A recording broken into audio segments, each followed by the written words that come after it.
Hello students, मैं रवि रंजन आप लोगों का स्वागत करता हूं टीएसएम की पाठशाला में। और आज हम पहुंच चुके हैं एक मोस्ट इंपॉर्टेंट टॉपिक पे, जो कि है एप्लीकेशन ऑफ इंटीग्रेशन, जो आपके क्लास 12 का 8 चैप्टर है।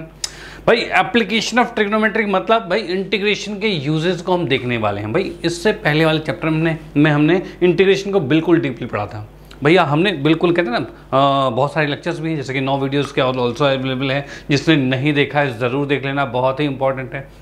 ओके उन्हीं का यूज़ करते हुए हम यहाँ पर देखने वाले हैं ये 8 चैप्टर कि भाई हमने जो इतनी मेहनत करी है इंटीग्रेशन में, क्यों करी है भाई, क्या उसका कोई फ़ायदा है, क्या कहीं यूज़ करना है उसे, तो उसके यूजेस को हम यहाँ जानने वाले हैं कि भाई उसका यूज़ कहाँ पर है, भाई उसको पढ़ने से क्या फ़ायदा है हमें। ओके वो हम यहाँ पर देखने वाले हैं एप्लीकेशन ऑफ इंटीग्रेशन, जो कि 8 चैप्टर है। इसका हम कर रहे हैं वन शॉट, यानी कि आज के इस एक वीडियो के अंदर हम इसके सभी कॉन्सेप्ट को समझेंगे और साथ ही साथ इसके कुछ मोस्ट इंपॉर्टेंट क्वेश्चंस हैं वो भी डिस्कस करने वाले हैं। और जैसा कि अभी सीबीएसई ने अपना सैम्पल पेपर भी लॉन्च किया है, तो हम यहाँ पर इस सेशन में वो क्वेश्चन भी डिस्कस करेंगे जो सीबीएसई ने लॉन्च किया है भाई इस चैप्टर से रिलेटेड, कि भाई इस चैप्टर से रिलेटेड क्वेश्चन किस टाइप का है वो भी हम देखने वाले हैं।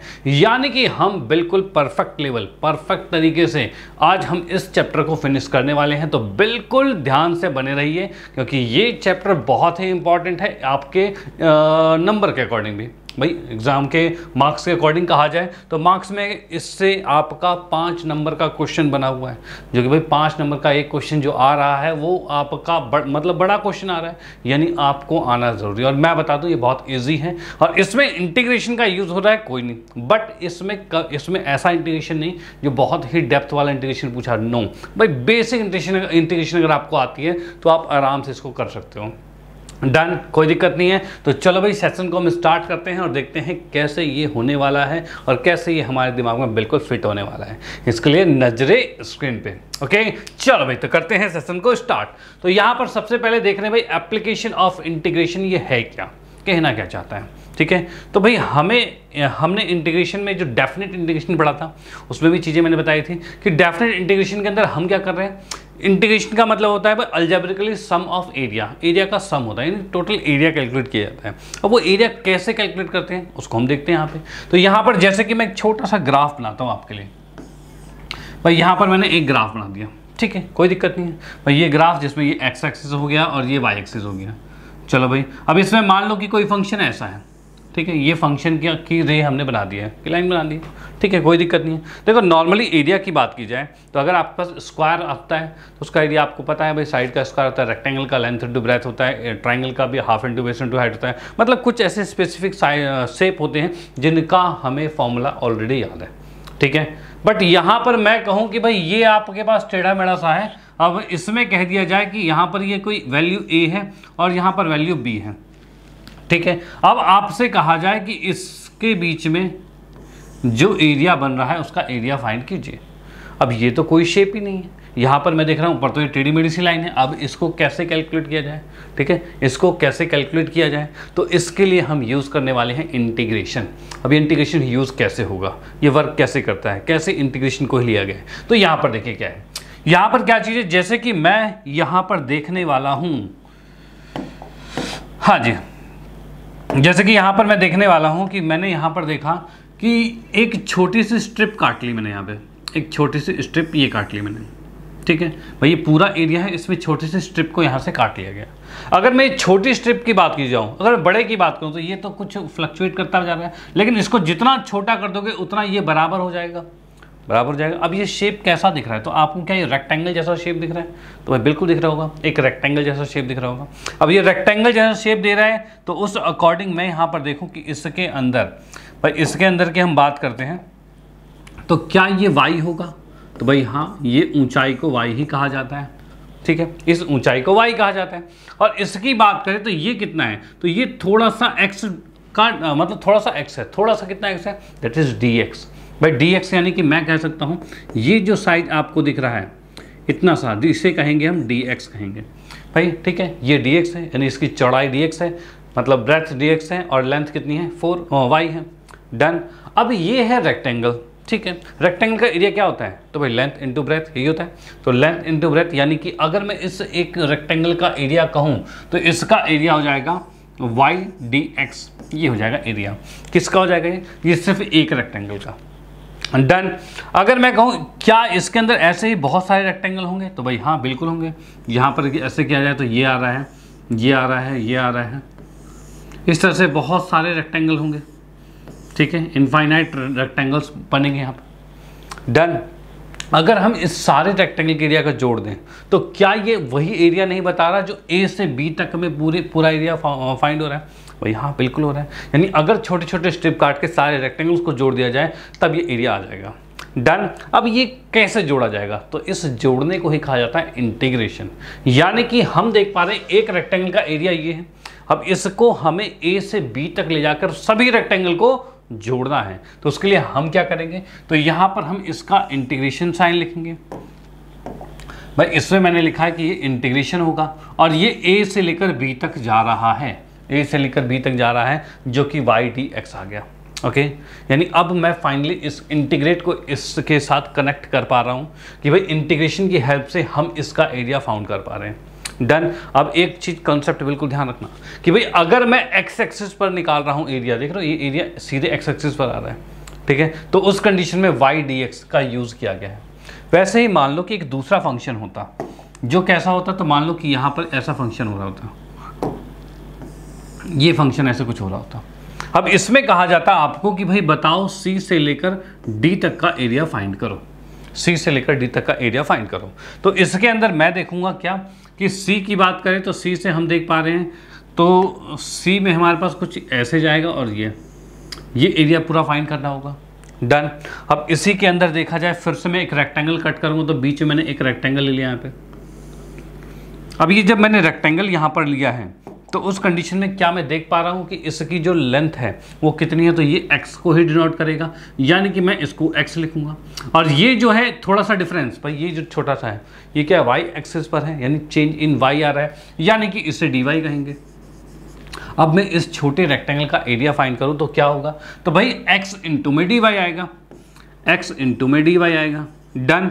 और इसी की बात करें तो हमें पता है कि ऐसे बहुत सारे रेक्टेंगल्स यहाँ पर बन सकते हैं और उन सभी रेक्टेंगल का सम निकालने के लिए क्या करेंगे, तो उन सभी का सम निकालने के लिए हम इसमें लगाएंगे इंटीग्रेशन का साइन। और ये c टू d जा रहा है तो हम c से d तक यहाँ पर लिख देंगे इसको।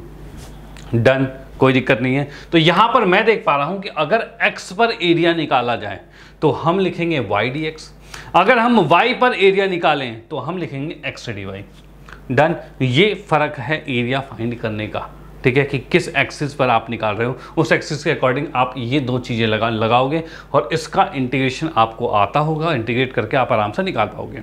ओके, हम इसी के बेस पर हम क्वेश्चंस भी डिस्कस करेंगे कि ये कैसे होने वाला है, इसका एरिया कैसे निकलने वाला है, ठीक है। लेकिन एरिया निकालने के लिए इंटीग्रेशन करने से पहले हमें पता होना चाहिए ये जो फंक्शन दिया हुआ है फंक्शन का ग्राफ कैसे बनता है।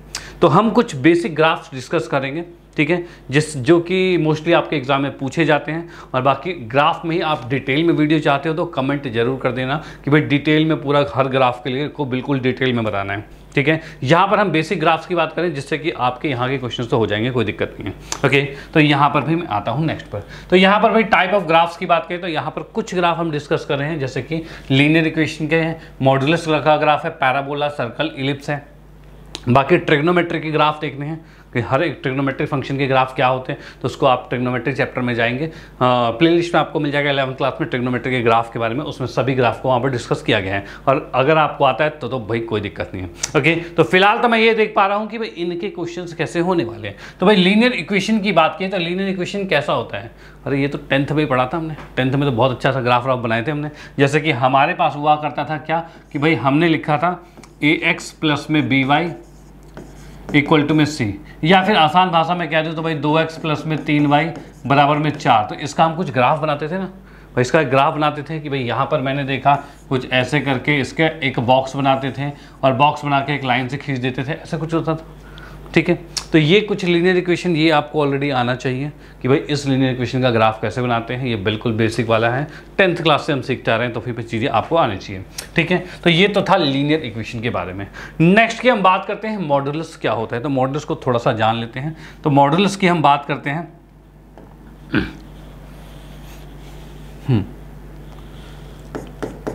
तो ये हमारे पास क्या है, मॉडुलस की बात करें, ये हमारे पास था भाई क्या था, मॉडुलस फंक्शन जो है, जैसे कि मॉडुलस फंक्शन की बात करें तो कैसा है, तो यहाँ पर भाई मैंने लिखा y इक्वल टू मॉड में x, भाई ये लिख दिया। इसका ग्राफ कैसे होगा, मॉड में x, ठीक है। मॉड में x की अगर मैं बात करता हूँ तो इसका मतलब क्या है कि यहाँ पर x की अगर आप पॉजिटिव वैल्यू डालो या नेगेटिव वैल्यू डालो, y तो पॉजिटिव ही आएगा। यानी कि मैं यहाँ पर देख पा रहा हूँ कि ये ग्राफ मैंने ऐसे बनाया कि भाई x एक्सिस है और ये y एक्सिस है, ठीक है, ये चीज़ आ गया हमारे पास। ओके, अब यहाँ पर x की वैल्यू 0 रखे तो y भी 0 आएगा, यानी ये पॉइंट यहीं पर आएगा, ठीक है। अगर मैं x की वैल्यू 1 रखूँ तो 1 रखूँ तो y भी 1 आएगा, ठीक है। और x की वैल्यू अगर -1 रखूँ तो उस कंडीशन में भी 1 ही आएगा, यानी यहाँ से ग्राफ कुछ ऐसा बनता है, ये इस तरह से V शेप में आपका ग्राफ बन जाता है यहाँ पे, ठीक है। ये किसका ग्राफ हो गया, तो ये आपका है y इक्वल टू में मॉड में x का ग्राफ है। डन, कोई दिक्कत वाली बात नहीं। ओके, चलो भाई, तो यहाँ पर इस तरह के मॉडुलस फंक्शन भी आपके आ सकते हैं, इसमें भी थोड़ा सा बदलाव आता है। बदलाव कैसा, तो भाई यहाँ की मैं बात करूँ तो y इक्वल टू में अगर लिखा आ गया मोड प्लस में 1, x मोड में x प्लस में 1 आ गया, x प्लस में 1 आ गया, इसका मतलब क्या हो गया, तब हम इसको का ग्राफ किस अकॉर्डिंग बनाएंगे। तो भाई जब भी ऐसा y इक्वल टू में x पर मोड आता है तो एक चीज़ याद रखना, वो हमेशा इसी एक्सिस पर रहेगा, ठीक है। बस होगा क्या, तो चेंज आएगा कि ये इधर आ सकता है या उधर जा सकता है, वो कैसे में पता चलेगा, तो हम इसको 0 के इक्वल टू कर देंगे, x प्लस 1 इक्वल्स टू 0, यानी x की वैल्यू आ गई -1, ठीक है, x की वैल्यू आ गई -1। अब मैं देख पा रहा हूँ -1 कहाँ है, तो यहाँ ये -1 है, ये 1 है, तो a -1 आ गया। अब इसका ओरिजिन जो है, मतलब ये जो v बनेगा उसका ये यहाँ पर आ गया, ठीक है। अब इसी के अकॉर्डिंग आपका ग्राफ कैसा बन जाएगा, तो यहाँ से कुछ ऐसे बनेगा और ये ऐसे बनेगा, ठीक है। यानी कि यही थोड़ा सा इधर खिसक गया और इसका इक्वेशन क्या है, y इक्वल टू मॉड में x प्लस 1 है, ठीक है, ये बन गया। डन। अब नेक्स्ट की हम बात करते हैं यहाँ पे, तो यहाँ की बात करें, अगर मैं इसी में कहता y इक्वल टू में मॉड में x -1 रहता, तो यहाँ पर x -1 इक्वल टू 0 करते तो x इक्वल टू 1 आ जाता, ठीक है, x इक्वल टू 1 आ जाता। तो इस कंडीशन में हम 1 पर लेते और आपका ग्राफ कुछ ऐसा बनता, यानी कि अगर इसमें कुछ प्लस हो चाहे माइनस हो तो उस अकॉर्डिंग ऐसे ग्राफ इधर इधर खिसक जाएगा, और कुछ नहीं है, ठीक है। डन। तो ये आपका मॉड्यूलर फंक्शन से रिलेटेड चीज़ें बता दी, इसका भी स्क्रीनशॉट ले लो, इससे रिलेटेड क्वेश्चंस बनेंगे, बिल्कुल बनेंगे। ओके, चलते हैं नेक्स्ट पे और देखते हैं आगे की बात। नेक्स्ट हमारे पास क्या है, पैराबोला की बात करते हैं। तो पैराबोला की कंडीशन में जब मैं आता हूँ यहाँ पर, तो पैराबोला में इक्वेशन क्या होती है, तो भाई यहाँ पर मैंने फर्स्ट इक्वेशन लिख दी y² इक्वल टू में 4ax, भाई ये आपका पैराबोला है। अब जरूरी नहीं कि आपको ये 4a मिल ही जाए, ठीक है, जरूरी नहीं। अगर यही आपको मिलता है y² इक्वल टू में सिर्फ 3x लिखा जाए, तब भी आपका पैराबोला ही बनेगा, यानी कि ये 3a जो है वो 4a के इक्वल टू हो गया, यानी उसका कोई मान्य नहीं है। आपको बस देखना है क्या, तो देखना जस्ट आपको ये है कि एक तरफ y² होना चाहिए और एक तरफ x होना चाहिए, ये पैराबोला बन जाएगा, ठीक है। यानी कि इसकी बात करें तो ये भी सेम ग्राफ बनाएगा, याद रखना, ठीक है। तो हमें जस्ट ग्राफ के बारे में जानकारी देखनी, इसके अंदर इसका फोकस क्या होता है नहीं होता है, वो हमने 11th में पढ़ा है, उसका कोई यूज़ नहीं है यहाँ पे जस्ट ग्राफ बनाना है थोड़ा सा, ठीक है। इसका कोई यूज़ नहीं है कि फोकस कहाँ है, कहाँ कैसे वो बना हुआ है, हमें जस्ट देखना है y² इक्वल टू 4ax है, तो ग्राफ कैसा बनेगा, तो बड़े आराम ये चीज़ मैंने लिखा। अब एक चीज़ इसमें देख लीजिए, ये y² है, ठीक है, और ये x है, तो हम देख पा रहे हैं y² है तो ये y को टच करते हुए बनेगा, और x बेचारा सिंगल है, ठीक है, मतलब उसके ऊपर पावर नहीं, अकेला बेचारा है, तो x की तरफ ही मुड़ जाएगा, यानी कि भाई यहाँ पर ये x को देखेगा और x की तरफ मुड़ जाएगा। ये आपकी इक्वेशन बन रही है y² इक्वल टू 4ax की, ठीक है, कि अगर x अकेला है तो x की तरफ मोड़ दो, ठीक है, y को टच करते हुए x की तरफ चला जाएगा। वहीं हम इसी के नेगेटिव की बात करते हैं, यानी कि मैंने लिखा y² इक्वल टू माइनस में 4ax आता है, तो उस कंडीशन में ग्राफ बस मुंह मोड़ देगा अपना, बस किस साइड आ जाएगा। अभी ये पॉजिटिव x था तो पॉजिटिव x की तरफ गया, अब नेगेटिव x है तो नेगेटिव x की तरफ चला जाएगा ये, ठीक है, ये नेगेटिव x की तरफ चला जाएगा, और कोई दिक्कत नहीं है, ठीक है। नेक्स्ट की हम बात करते हैं, थर्ड वाले की बात करते हैं। तो यहाँ पर मैं देख पा रहा हूँ कि भाई x² इक्वल टू में 4ay इस तरह से आपके सामने बनता है। तो अब देख रहे हो बेचारा y गरीब हो गया गरीब, कोई बात नहीं, गरीब हो गया तो कोई दिक्कत वाली बात नहीं, उसकी तरफ मुंह मोड़ दो भाई इसका, भाई उसकी तरफ मुंह मोड़ दो एक्स को टच करते हुए, एक्स को टच करते हुए हमने वाई की तरफ मुंह मोड़ दिया, ठीक है। तो ये आपका बन गया x square equal to 4ay। वही अगर मैं चौथे पार्ट की बात करूं कि लिखा हुआ x square equal to -4ay, तो यानी कि माइनस में कंडीशन जाती है, इसका मतलब ये कहाँ जाएगा, तो ये अब ये पॉजिटिव की तरफ था, उसके बाद ये अब ये नेगेटिव की तरफ आ गया, ठीक है। तो ये ग्राफ इसका बन गया, इसका भी आप स्क्रीनशॉट ले लो जो कि पैराबोला फिनिश होता है। डन, कोई दिक्कत वाली बात नहीं है। चलते हैं नेक्स्ट पे और नेक्स्ट की बात करते हैं। आगे क्या है, तो आगे की बात करते हैं तो यहाँ पर आता है सर्कल। सर्कल को देखते हैं। सर्कल की बात करें तो जैसे कि सर्कल में इक्वेशन जो आपकी आएगी वो है X square plus Y square equal to में ए का स्क्वायर, ये आपके पास आ रहा है। इसके ग्राफ की बात करूँ तो किस अकॉर्डिंग बन रहा है, तो इसके अंदर याद रखना ये जो ए स्क्वायर आपको दिख रहा है दिस इज कॉल्ड रेडियस, क्या है, रेडियस है। और ये सर्कल आपका बन जाएगा इस तरीके से, और इसका सेंटर जो होगा वो ओरिजिन पर होगा। इसका सेंटर क्या होगा, ओरिजिन पे होगा। अच्छा मैं क्या करता हूँ, इसको आर लिख देता हूँ, आर से आप ज़्यादा कनेक्ट कर पाओगे कि रेडियस है, ठीक है। तो ये रेडियस आ गया, डन। इस अकॉर्डिंग अगर देखा जाए तो इसके पॉइंट क्या होंगे, तो यहाँ पर पॉइंट ये रेडियस है ना, ये देखो ओरिजिन पे सेंटर आ गया, यहाँ से यहाँ है तो रेडियस, रेडियस मतलब ये आएगा आर, 0 आएगा। यहाँ की बात करें तो ये भी रेडियस है तो ये 0 आर आएगा, ठीक है। ये भी रेडियस है, यहाँ से यहाँ तक होगा तो ये -r और 0 आएगा। और यहाँ की बात करें तो ये आएगा भाई 0 और -r आएगा। भाई ये कुछ आ रहा है, ये तब है जब इसका सेंटर ओरिजिन पर है, ठीक है। अगर इसी में मेन सर्कल की क्वेश्चन की बात की जाए तो वो कुछ ऐसा होता है x माइनस a का होल स्क्वायर प्लस में y माइनस b का होल स्क्वायर इक्वल टू में क्या है r स्क्वायर ही होता है। इस कंडीशन में देख रहा हूं तो a और b नहीं है, यहाँ पे नहीं का मतलब 0 है। और ये a और b जो होता है ये क्या होता है, सेंटर ऑफ सर्कल होता है, सेंटर ऑफ सर्कल ये आपका होता है a और b। फिलहाल इसकी कंडीशन में तो सेंटर क्या हो रहा है, तो सेंटर इसका 0 0 हो रहा है, ठीक है। इसमें तो जी 0 हो रहा है, लेकिन यहाँ पर a और b है, ठीक है। वैसे अगर किसी क्वेश्चन में आपके सामने दिख जाए x माइनस 1 का होल स्क्वायर दिख जाए और plus y plus y minus 1 का होल स्क्वायर बन जाए, ठीक है, इक्वल टू में r स्क्वायर लिखा आ जाए, तो उस कंडीशन में जब आप ग्राफ बनाओगे तो आपका ओरिजिन कहाँ पर होगा, तो आपका ओरिजिन जो होगा वो 1 1 पे होगा। यानी इसका जो सेंटर होगा वो होगा 1 और 1 पे, 1 और 1 पे सेंटर होगा। 1 1 कहाँ पे है, तो x1 यहाँ पे, y1 यहाँ पर, यानी यहाँ पर इसका सेंटर बनेगा और इसके अकॉर्डिंग कोई भी सर्कल जो बन रहा होगा। डन, सेंटर इसका बदल जाएगा, याद रखना, ठीक है। ये सेंटर के अकॉर्डिंग बनता है, ओके। तो यहाँ पर क्वेश्चन को थोड़ा घुमाया जा सकता है, सर्कल की क्वेश्चन आपको पता होगी, लेकिन वहीं पर अगर एक और दो कुछ चीज़ें चेंज करते हैं तो वहाँ पर आप कंफ्यूज जाओगे कि सर्कल कैसे बनाएं, और आपने ऐसा बना दिया तो गलत हो जाएगा। यहाँ पर आपको देखना है अगर सर्कल में a और b की कुछ वैल्यू होती है तो वो उसका सेंटर होगा और वहीं पर हम कोऑर्डिनेट एक्सिस में उसको प्रेजेंट करेंगे। डन, कोई दिक्कत नहीं है। तो ये सर्कल वाली बात हो गई।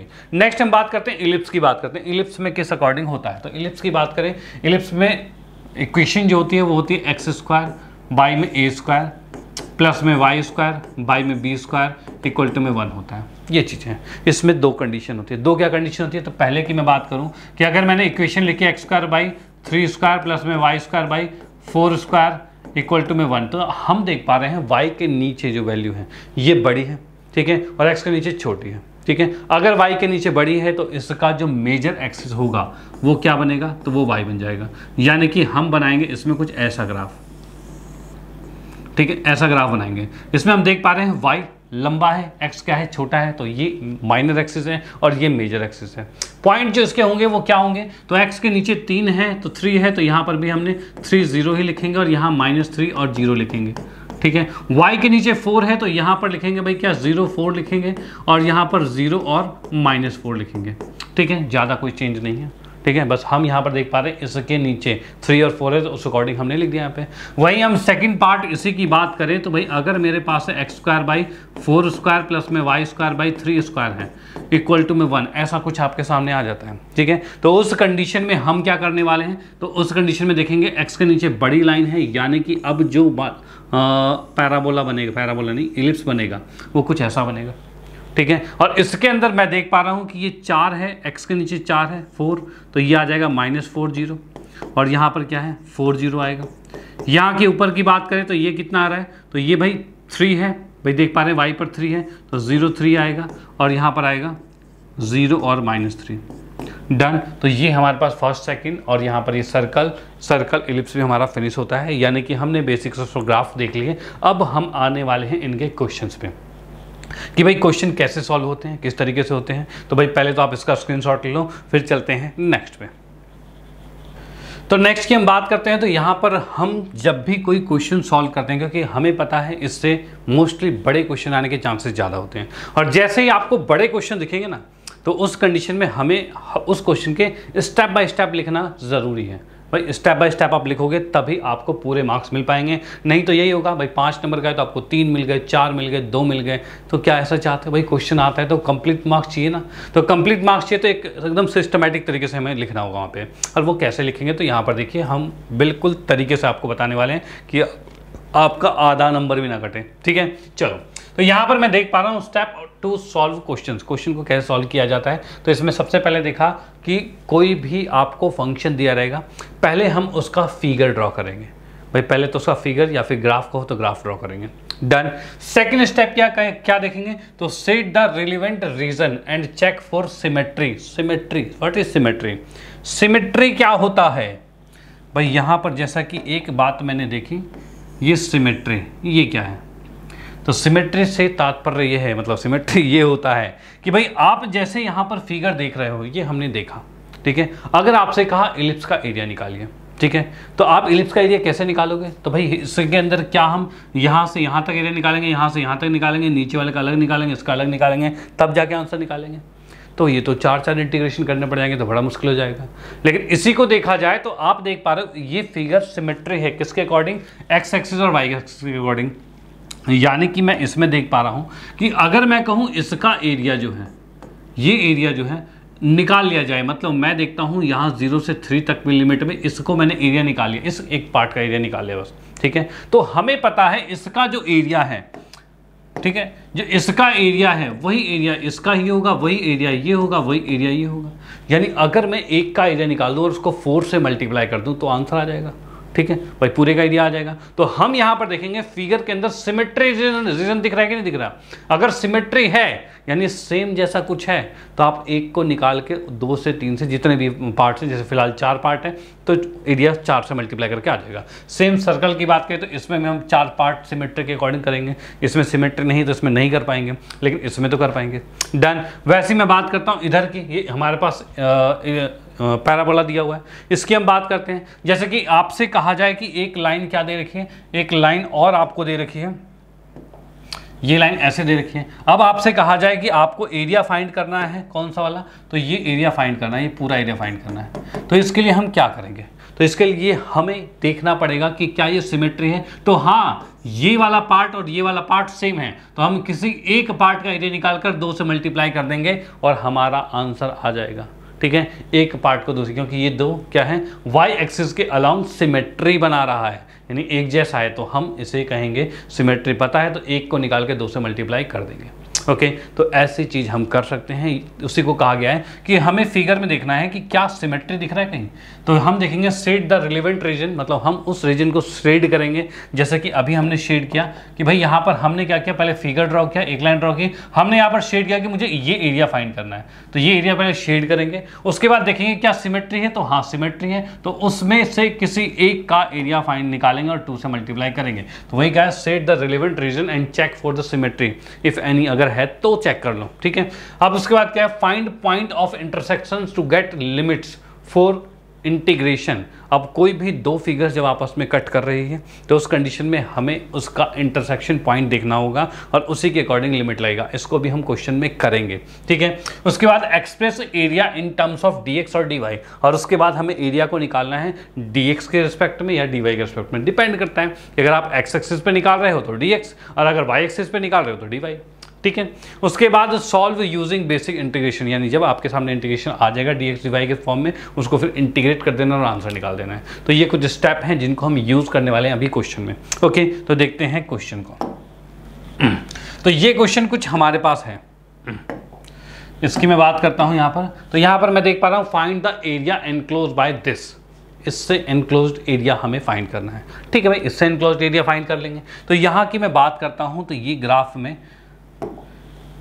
मैं देख पा रहा हूँ कि मैंने लिखा सॉल्यूशन। सॉल्यूशन में देखो सबसे फर्स्ट वाला क्या है हमारे पास, तो हमारे पास इक्वेशन है y less than equal to x plus में 1 है। नेक्स्ट हमारे पास है x ग्रेटर देन 1 है, और दूसरा है x लेस देन 1 है, और उसके बाद क्या है भाई, x एक्सिस है।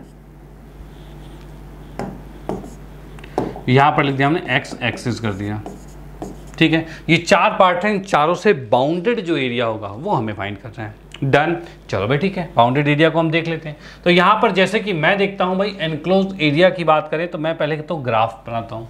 भाई मैंने ये ग्राफ ड्रॉ किया, ठीक है, ये ग्राफ ड्रॉ कर दिया। इसके अंदर देख पा रहा हूँ भाई 1 2 3 1 2 3 1 2 3 1 2 3 1 2, इस तरह से मैंने बना दिया, ठीक है। अब जैसे कि हम इसको अगर ड्रॉ करना चाहें तो क्या होगा, अगर मैं x की जगह 0 रखता हूं तो y की जगह क्या आएगा, तो भाई x की जगह 0 रखे तो y 1 आएगा, यही होगा। तो यहाँ पर मैं देख पा रहा हूँ क्या, तो भाई यहाँ पर देख पा रहा हूँ अगर x की जगह 0 रखे तो y 1, यानी कि पॉइंट यहाँ पर आएगा, ठीक है। नेक्स्ट है, अगर मैं x की जगह पे 1 रखता हूँ तो y कितना आएगा, तो 2 आएगा। तो x की जगह 1 रखा तो y 2 आएगा, यानी यहाँ पर पॉइंट आ रहा है कुछ, ठीक है। और इसी के अकॉर्डिंग मैं यहां पर एक लाइन ड्रॉ कर दूंगा। इसी के अकॉर्डिंग यहां पे लाइन ड्रॉ हो जाएगी। ये थोड़ा सा ग्राफ में ऊपर नीचे हुआ है, कोई नहीं, मैं इसको ठीक कर देता हूं, क्योंकि यहां पर हम कहते हैं ना, आप जब स्केल से बिल्कुल प्रॉपर नाप के बनाओगे तो ठीक चीज़ें बिल्कुल एग्जैक्ट बन पाएगी। यहां से मैंने ये ड्रॉ कर दिया, ठीक है। भाई यहाँ पर देख पा रहे हैं 0 क्या तो 1, और 1 पुट के x की जगह तो 2 आ रहा है। अब इस लाइन को मैंने पूरा मिला दिया, मिलाने के बाद ये कैसा कुछ बन रहा है, तो ये लाइन कुछ ये बनती हुई जा रही है,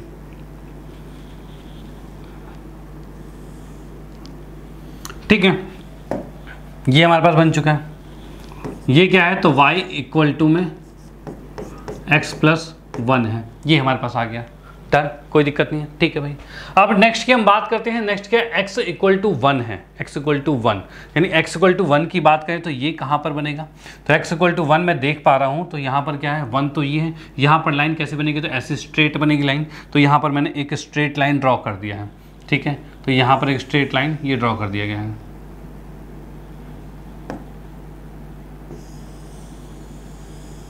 थोड़ी सी टेढ़ी सी दिख रही है भाई,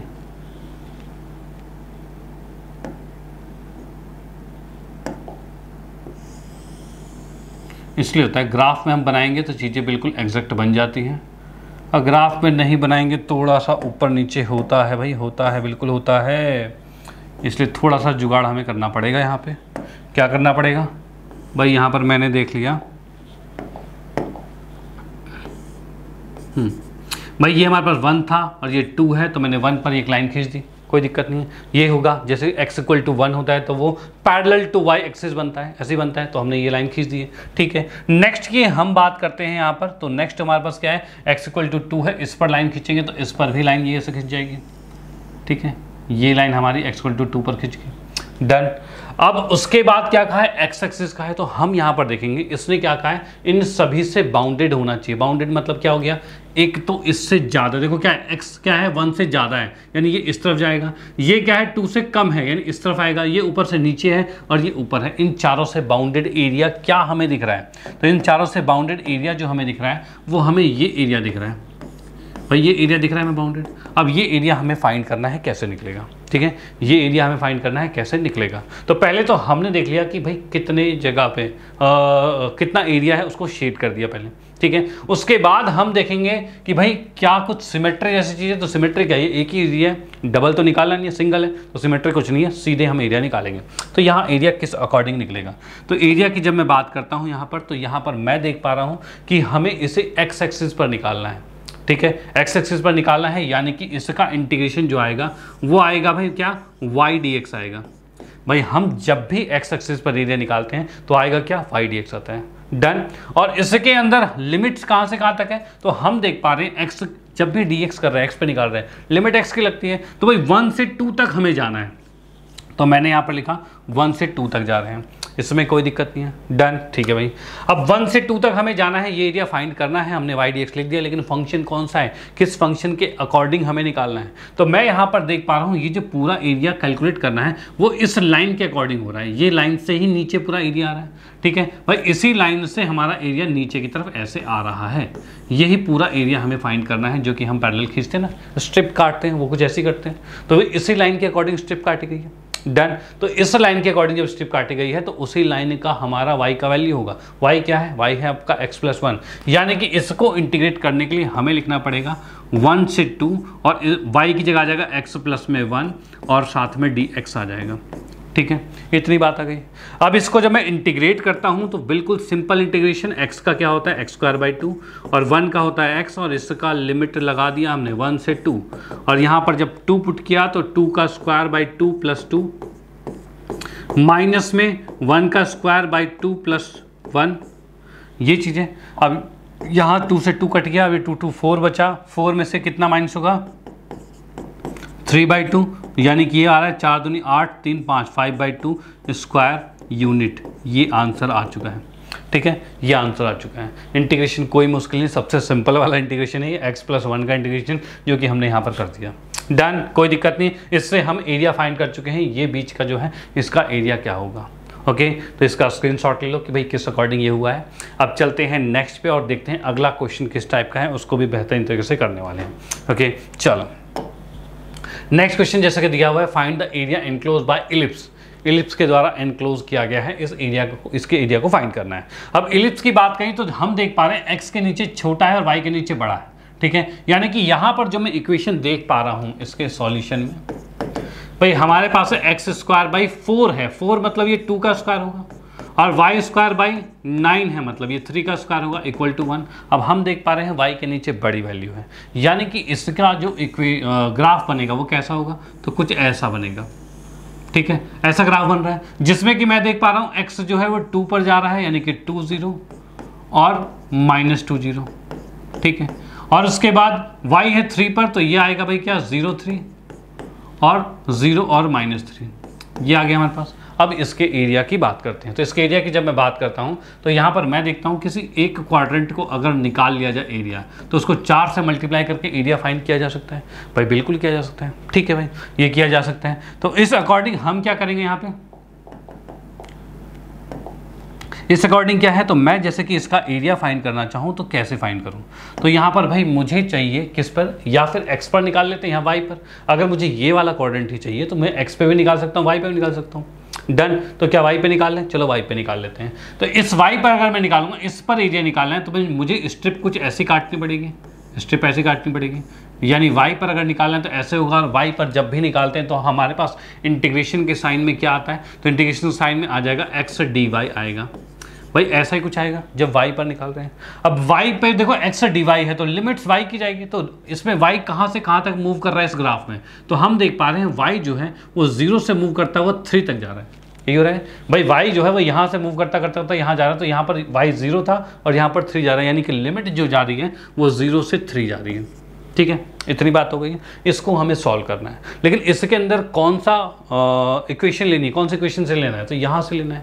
यहाँ पे x है तो इसमें से x की वैल्यू निकाल कर यहाँ हमें पुट करना होगा, तब जाके हम इसको इंटीग्रेट कर पाएंगे, ठीक है। तो इसके लिए मुझे क्या करना होगा, तो उसके लिए इस चीज़ को मैं नीचे कर लेता हूँ, ठीक है, ये हमें करना ही है। यहाँ से पहले हम निकाल लेते हैं क्या, तो x की वैल्यू निकाल लेते हैं पहले, ठीक है। तो x की वैल्यू निकालेंगे तो क्या आ रही है हमारे पास, तो मैंने लिखा x² 2 का स्क्वायर है, ये उठकर दूसरी साइड जाएगा, यानी कि 1 माइनस में y² 3 का स्क्वायर आएगा, ये आ गया, डन। और इसी को मैं लिख सकता हूँ क्या, तो x² यहीं पर रहने दिया, इसको एलसीएम ले लिया तो क्या हो जाएगा, 3² माइनस में y² बाई में 3² आ रहा है, और ये जो नीचे 2² था वो ऊपर जाएगा, यानी कि इसी के साथ मैं कर सकता हूँ ये 2² इधर आ जाएगा, ठीक है, डन। भाई इस 2² को ऊपर भेज दिया और ज़्यादा कुछ नहीं है, और हाँ बिल्कुल ठीक है, चलिए कोई दिक्कत नहीं। अब अगर यहाँ से स्क्वायर हटाया जाए तो x की वैल्यू क्या आ रही है, तो स्क्वायर हटाते रूट लगेगा, रूट में देखो 2 और 3 पर तो स्क्वायर था तो वो रूट से बाहर हो जाएगा, तो भाई मैंने लिखा 2/3 तो बाहर हो गया, और रूट में रह गया हमारे पास क्या, 3² माइनस में y²। भैया इस पर भी स्क्वायर है लेकिन होल स्क्वायर नहीं है, इसलिए रूट को नहीं काट पाया है, ठीक है, ये अंदर ही रह गया। होल स्क्वायर होता तब ये भी रूट को काट देता, तो नहीं काट पाया तो अंदर ही रह गया। ठीक है, तो यहाँ से x की वैल्यू हमें मिल चुकी है। अब x की वैल्यू जब हमें मिल चुकी है तो उसको हम यहाँ पर रखने वाले हैं। भाई x की वैल्यू जब हमें मिल चुकी है तो इसको हम यहाँ पर रखने वाले हैं। तो इसके अंदर मैंने रखा यहाँ पर, तो यहाँ ये लिख दिया भाई 0 से 3 2/3 अंडर रूट में 3 स्क्वायर माइनस में y स्क्वायर और dy, ये हम लिख चुके हैं। डन, कोई दिक्कत वाली बात नहीं। चलो भाई ठीक है। अब उसके बाद क्या है, तो ये 2/3 है, किसको हम बाहर लिख सकते हैं भाई, इस 2/3 को बाहर लिखा जा सकता है, कांस्टेंट है तो भाई हाँ बिल्कुल बाहर लिख सकते हैं। तो 0 से 3 आ जाएगा और ऊपर 2/3 बाहर आ जाएगा और अंदर लिख दिया 3 स्क्वायर माइनस y स्क्वायर और dy लिख दिया। डन। अब ये फॉर्मूला जो बन रहा है वो कौन सा फॉर्मूला बन रहा है, तो ये फॉर्मूला आपका बन रहा है भाई क्या, अंडर रूट में a स्क्वायर माइनस में x स्क्वायर, ये फॉर्मूला। इसके किसका फॉर्मूला था, तो इस फॉर्मूले की अगर मैं बात करता हूं कि भाई ये किसका फॉर्मूला है, तो इसको अगर मैं लिखूं तो ये होता है आपका क्या, तो भाई x/2 अंडर रूट में a स्क्वायर माइनस में x स्क्वायर प्लस में a square / 2 sine inverse x by में a, भाई ये चीज़ होता है। प्लस में c होता है तब जब यहाँ पर ये इनडेफिनेट इंटीग्रेशन है, लेकिन फिलहाल लिमिट से हमारे पास a से b, तो हम इसमें लिमिट इस तरह से लगा देते हैं। ठीक है, जो कि a से b जा रहा है। तो मैं आपको बता दूं कि ये जो आपके पास है फॉर्मूला, ये आपके सर्कल के सभी क्वेश्चन में और साथ ही साथ इलिप्स के सभी क्वेश्चंस में यही फॉर्मूला लगेगा। इलिप्स के जितने भी क्वेश्चन हैं, ठीक है, इलिप्स के जितने भी क्वेश्चन होंगे, सर्कल के जितने भी क्वेश्चन होंगे, सब में यही सेम फॉर्मूला लगने वाला है, यानी बहुत से क्वेश्चन में ये फॉर्मूला लगने वाला है। ठीक है, तो इसका मतलब आपको ये वाला फॉर्मूला तो एटलीस्ट ढंग से ही पता होना चाहिए, याद होना चाहिए, इसके अकॉर्डिंग आंसर निकलेगा आराम से। तो मैं यहाँ पर देख पा रहा हूँ इसका सॉल्यूशन जब मैंने किया, हाँ जी, इसका सॉल्यूशन जब किया तो ये 2/3 तो बाहर ही रहने दिया। अब इसके बाद इसको जब इंटीग्रेट करते हैं तो क्या आ रहा है, तो x/2 यानी यहाँ पर y है तो ये y/2 आएगा।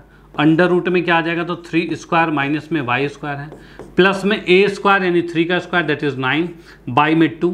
ठीक है, साइन इनवर्स x/a, तो x कितना है, तो भाई y है और a 3 है, और ये हमारे सामने आ चुका है लिमिट 0 से 3 के साथ।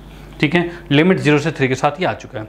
अब इसको अगर सॉल्व किया जाए तो भाई बाहर 2/3 तो एग्जैक्ट रहने दिया, ठीक है, कोई दिक्कत नहीं। अब अपर लिमिट पुट करेंगे, अपर लिमिट जब पुट करोगे तो 3 यहाँ पुट करते, 3 स्क्वायर माइनस 3 स्क्वायर यानी ये 0 हो जाएगा, यानी पूरा 0 हो गया। ठीक है, यहाँ की बात करें तो इसमें 3 पुट करोगे तो साइन इनवर्स 3/3 दैट इज क्या होता है, 3/3 कटकर 1 होगा, साइन इनवर्स 1 क्या होता है, साइन 1 कब होता है, तो साइन 1 होता है 90 पर, यानी π/2 पर होता है। तो यानी कि अगर मैं 3 यहाँ पर पुट करता हूँ तो ये साइन इनवर्स 1 आएगा जो कि π/2 होता है, उसको 9/2 से मल्टीप्लाई करेंगे, यानी ये आ रहा है हमारे पास कुछ ऐसा जब हमने 3 पुट किया। डन। 0 जब पुट करूंगा तो ये तो 0 रखते ही पूरे को 0 कर देगा, 0 यहाँ रखते ही साइन 0 होता है, ये भी पूरा 0 हो जाएगा, यानी कि इसमें लिखा -0 आ चुका है, कोई दिक्कत नहीं। ठीक है, ये -0 आ चुका है। ठीक है, अब मैं इसमें देख पा रहा हूँ कि आंसर कितना आ रहा है, तो इसको मैंने देखा तो 9/9 π/4 है, इनटू में 2/3 है। ठीक है, इसमें मैं देख पा रहा हूँ 3 जा 9 कट गया और 2 जा 4 कट गया, यानी 3 π/2 आ चुका है। ये किसका आया है, तो 1 का एरिया है, किसका, 1 का एरिया है। ठीक है, अब इसके बाद फाइनली मैं लिख सकता हूँ क्या, अब फाइनली हम आंसर लिख देंगे क्या, कि भाई एरिया जो हमारे पास है ऑफ इलिप्स कितना आ रहा है, तो भाई जो भी एरिया यहाँ पर हमारे पास आया था, यानी कि इसको मैंने देखा था कि ये एरिया हमारे पास चल रहा था। ठीक है, तो इस एरिया को हमें 4 से मल्टीप्लाई करना होगा, यानी कि ये हो जाएगा 4a, और a की वैल्यू क्या है, 3/2 आई है, तो इसको हमने लिखा क्या, 4 इंटू में 3/2, और इसको जब डिवाइड किया तो 2 आया, यानी कि 6 स्क्वायर यूनिट। ठीक है, ये एरिया आ चुका है, इसका 6 स्क्वायर यूनिट आ चुका है। डन, कोई दिक्कत नहीं है। 1 का आया 3 π/2, अच्छा पाई भी तो है, पाई छूट कैसे गया भैया, पाई भी रहेगा, पाई को नहीं छोड़ना। तो ये आ जाएगा 6 पाई स्क्वायर यूनिट, ये आंसर आ चुका है। डन, कोई दिक्कत नहीं, स्क्रीनशॉट ले लो इसका, ये भी आपका एक इंपॉर्टेंट क्वेश्चन है जिससे कि आपको पता चलता है y एक्सिस के अलोंग कैसे एरिया निकाला जा सकता है। डन, कोई दिक्कत नहीं, इसका स्क्रीनशॉट ले लिया। चलते हैं नेक्स्ट पे और देखते हैं अगला बेहतरीन क्वेश्चन कौन सा है, उसको भी डिस्कस करने वाले हैं। तो यहाँ पर भाई क्वेश्चन कुछ ऐसा हमें दिख रहा है कि find the area of the region bounded by this, ये आपके पास एक लाइन है, एंड एक्स एक्सिस और ordinate x equal to -1 x equal to 1, इसके अकॉर्डिंग हम एरिया देखने वाले हैं। ठीक है, इनसे एनक्लोज बाउंडेड वाला जो है एरिया है वो हम देखने वाले हैं। तो यहाँ पर पहले सॉल्यूशन के अंदर मैं लिखता हूँ कि इक्वेशन क्या क्या है हमारे पास। तो पहली इक्वेशन है y इक्वल टू 3x + 2 है। सेकेंड इक्वेशन क्या है, तो x एक्सिस है। ठीक है, उसके बाद है x इक्वल टू में -1 है, फिर x इक्वल टू में 1 है। ये 4 चीज़ें हैं जिससे कि हमें एरिया फाइंड करना है। डन, कोई दिक्कत नहीं। ठीक है भाई, ये हमने कर लेते हैं। इसकी बात करते हैं तो यहाँ पर मैंने एक ग्राफ बनाया इस तरीके से। ठीक है, ये ग्राफ मैंने बना दिया है। ओके, अब इसके अकॉर्डिंग जब मैं सॉल्व करने जा रहा हूँ तो यहाँ पर मुझे क्या क्या दिख रहा है, तो भाई जैसे कि मैंने ये 1 लिया, ये 2 लिया, और यहाँ पर ये 1 ले लिया, 2 ले लिया, 3 4 ऊपर की तरफ जाते हैं ऐसे। तो यहाँ पर क्या आ रहा है, तो 1 2 3 4 5 6 1 2 3, ये हमने कुछ ग्राफ बना लिया। ठीक है, अब मैं इसमें देखूं तो भाई इसका ग्राफ किस अकॉर्डिंग बनेगा, इसका ग्राफ पहले वाले का। तो अगर मैं इसमें 0 पुट करता हूँ, x 0 पुट करूँ तो y कितना आएगा, तो भाई x को 0 पुट किया तो y कितना आ रहा है, तो y आ रहा है 2। ठीक है, x को 0 पुट किया तो y 2 आ रहा है। सेकंड की बात करते हैं, तो x को अगर मैं और क्या पुट करूं, x को अगर मैं पुट कर देता हूं यहाँ पर इसके इक्वल टू में 0, y को 0 पुट कर दें तो x कितना आएगा, तो भाई -2/3 आ रहा है। यानी कि अगर y को 0 पुट किया तो x इक्वल टू आ रहा है -2/3। -2/3 यानी कि भाई होता है -0.66 आ रहा है, यानी कि ये लगभग यहाँ पर आ रहा है। ठीक है, ये लगभग यहाँ पर आ रहा है। डन। अब यहाँ पर ये आ रहा है तो ये पॉइंट आपके पास है, इस तरह से आप बना सकते हो, कोई दिक्कत नहीं, आप जैसे भी बना लो, ये मत रखो, कुछ और भी रख के आप ग्राफ बना सकते हो, ग्राफ बन जाएगा आपका। ठीक है, फिलहाल मैंने ये बना दिया है। तो इसके बाद हम यहाँ पर क्या करते हैं, तो एक लाइन खींच देते हैं।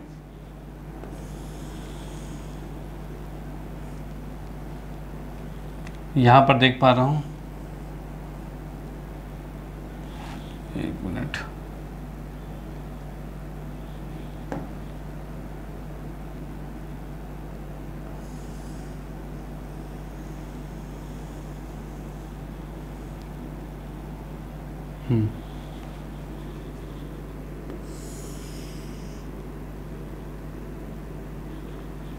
ठीक है, ये मैंने एक लाइन खींच दी है,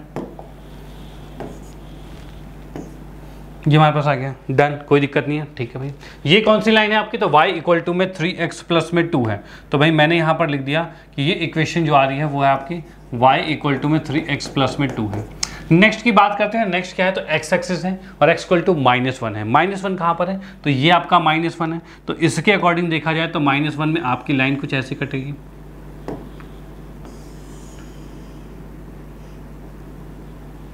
ठीक है, तो ये आपके पास आ गया, जिसे हम कहेंगे x इक्वल टू में -1। नेक्स्ट की हम बात करते हैं, तो x इक्वल टू में +1 है। तो +1 कहाँ जाएगा, तो +1 की अगर मैं बात करूँ तो यहाँ जाएगा। तो यहाँ से मैं जब इसको बनाता हूँ तो ये कुछ इस तरीके से बन जाएगा। ठीक है, ये आपका बन गया, जिसके अंदर भी मैंने यहाँ पर कट किया और यहाँ पर कट किया और इसको लिख दिया x इक्वल टू में 1। भाई ये चीज़ें आपके पास आ गई। ठीक है, अब देखो इसने क्या कहा है, क्या क्या चीज़ें बाउंडेड हैं। तो बाउंडेड की हम यहाँ पर बात कर पा रहे हैं, तो इन सभी से बाउंडेड है। तो बाउंडेड का मतलब देखो, एक एक्स एक्सिस है, एक ये लाइन है, एक ये लाइन, इससे बाउंडेड एरिया क्या होगा। तो बाउंडेड एरिया की मैं बात करता हूँ यहाँ पर, तो यहाँ पर बाउंडेड एरिया जो आ रहा है वो ये वाला एरिया बाउंडेड आ रहा है। ठीक है, ये एरिया यहाँ पर बाउंडेड आ रहा है, और इसमें देखा तो ये छोटा वाला एरिया भी बाउंडेड आ रहा है। भाई ये चीज़ें बाउंडेड आ रही है। डन, कोई दिक्कत नहीं है। ठीक है भाई, ये हमारे पास आ गया। तो पहला काम हमने क्या करना है, शेड करना है। पहले डायग्राम बनाना है, फिर शेड करना है, फिर इंटरसेक्टिंग पॉइंट देखना है, ये कहाँ पर पॉइंट इंटरसेक्ट कर रहा था। तो इस पॉइंट की अगर मैं बात करता हूँ तो ये पॉइंट जो आपके पास है, इसमें x तो आपका 0 है भाई, x 0 नहीं है, x आपका कितना है, तो x आपका है -2/3 है।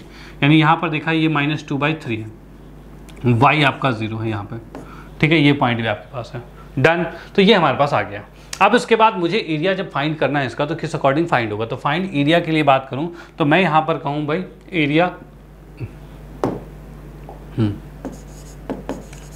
एरिया बाउंडेड बाय या बाउंडेड बस।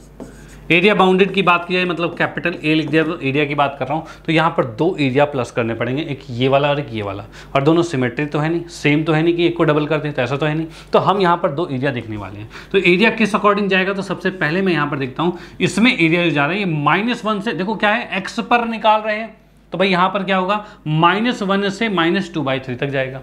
भाई यहाँ पर ये -1 था, इससे -2/3 तक जा रहा है, यानी लिमिट जा रही है -1 से -2/3 तक जा रही है, ठीक है। और x पर निकल रहा है यानी कि y dx आएगा। भाई इतनी बात हो गई, डन। उसके बाद हम प्लस करेंगे क्या, तो अब प्लस करेंगे यहाँ से यहाँ तक का एरिया।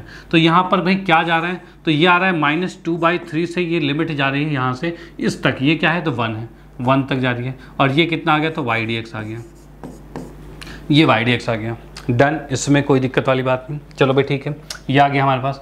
अब उसके बाद हम देख पा रहे हैं एरिया, तो ये दोनों चीज़ें आ गई हमारे पास, एक एरिया ये आ गया, एक एरिया ये आ गया, दोनों को प्लस करना है। अब इसके अंदर जो मैंने y लिखा है, y किसकी इक्वेशन है, तो y की बात करें तो ये इस लाइन की इक्वेशन है। तो उसी लाइन को देखेंगे तो y में लाइन क्या था, 3x + 2, यानी इसी एरिया को जब मैं कैलकुलेट कर रहा हूँ तो ये आपके पास आएगा -1 से 1, और ये आएगा 3x + 2 dx प्लस में यहाँ से बात करें तो ये आपके पास आ रहा है, सॉरी ये 2/3 है, ये 2/3 है।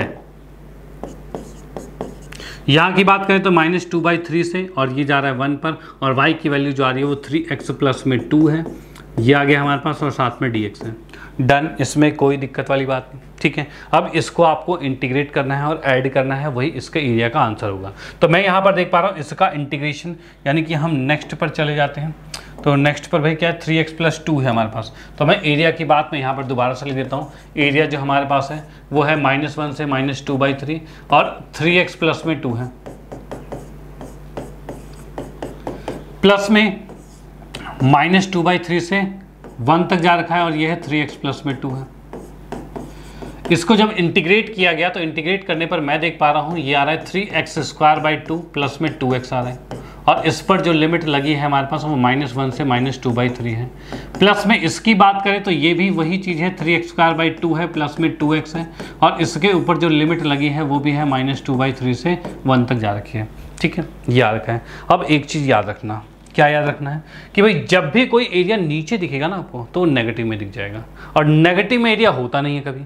अब नेगेटिव में एरिया नहीं होता तो क्या करा जाए, तो उसको प्लस करना पड़ेगा। प्लस कैसे होगा, तो जो एरिया हमें ग्राफ में ही दिख रहा है कि नेगेटिव है तो उसके साथ मॉडुलस लगा दो, यानी मॉड लगा दो उसके साथ। बिना मॉड के आंसर नहीं आएगा, ये मॉड आपको लगाना पड़ेगा। तो यहाँ पर ये मॉड लगता रहेगा, ठीक है। तो यहाँ पर भाई मैं नेक्स्ट पर भी आऊँ तो इसके अंदर भी यहाँ पर ये मॉड लग रहा है, ठीक है, इसके अंदर भी ये मॉड लगेगा, ओके। अब इसको जब सॉल्व किया गया तो सॉल्व करने पे क्या देख पा रहे हैं, तो इसमें जब अपर लिमिट पुट करता हूँ तो यहाँ पर मैं देख पा रहा हूँ अपर लिमिट पुट किया तो 3 इंटू में -2/3 का होल स्क्वायर अपॉन में 2, प्लस में 2 इंटू में -2/3, ये चीज़ आ गया। अपर लिमिट पुट किया, और उसके बाद हमने माइनस किया लोअर लिमिट। तो लोअर लिमिट क्या आ रहा है, 3 और -1 का होल स्क्वायर बाई 2, प्लस में इसको -1 पुट किया तो वही कितना आ जाएगा, ये चीज़ हमारे पास आ गई है। किसके लिए, इसके लिए हमने सॉल्यूशन ये कर दिया है, ठीक है। इसकी बात करते हैं तो यहाँ पर मैं देख पा रहा हूँ कि क्या आ रहा है, तो इसके अंदर भाई यहाँ पर देखा 1 जब मैंने पुट किया तो 3/2 ही रह जाएगा, प्लस 2 रह जाएगा। 1 पुट करोगे सेम आएगा, ठीक है। अब -2/3 पुट करोगे तो क्या हो जाएगा, माइनस में कंडीशन में लाकर अब -2/3 पुट किया तो 3 इंटू में -2/3 का होल स्क्वायर बाई 2, और प्लस में 2 इंटू में -2/3। भाई ये चीज़ हमारे पास आ गई, ठीक है, ये चीज़ हमारे पास आ गया, कोई दिक्कत वाली बात नहीं, ओके। अब इसको हम सॉल्व करते हैं और हमारे सामने आंसर आएगा, तो जिसमें मैं देख पा रहा हूँ ये कितना आ रहा है, 2 का स्क्वायर 4/9 है। तो यहाँ पर लिखा 3 इंटू में 4/9 है, और ये 2 भी नीचे था ही पहले से। इधर देखा तो 2 2 4 यानी -4/3 आ गया। इधर की बात करें तो ये कितना आ रहा है, 3/2 है, और ये माइनस में 2 है, 3/2 माइनस में 2, इसको माइनस करेंगे तो -1/2 आएगा, जो कि प्लस हो जाएगा, यानी मैंने लिखा +1/2 लिख दिया, ठीक है। उसके बाद प्लस यहाँ की बात करते हैं तो यहाँ पर मैं देख पा रहा हूँ 3/2 और ये प्लस होगा तो 2 दूनी 4 3 7 7/2 आ जाएगा, ठीक है। माइनस में इसकी बात करते हैं तो ये तो स्क्वायर है, तो स्क्वायर की कंडीशन में क्या हो जाएगा, 3 इंटू में 4/9 आएगा, और एक 2 पहले से ही नीचे था। यहाँ की बात करते हैं तो ये क्या है, 2 2 4/3 आ रहा है, यानी -4/3 ये भी आ गया हमारे पास, ठीक है, ये हमारे पास आ गया, इसमें कोई दिक्कत वाली बात नहीं, ठीक है भाई।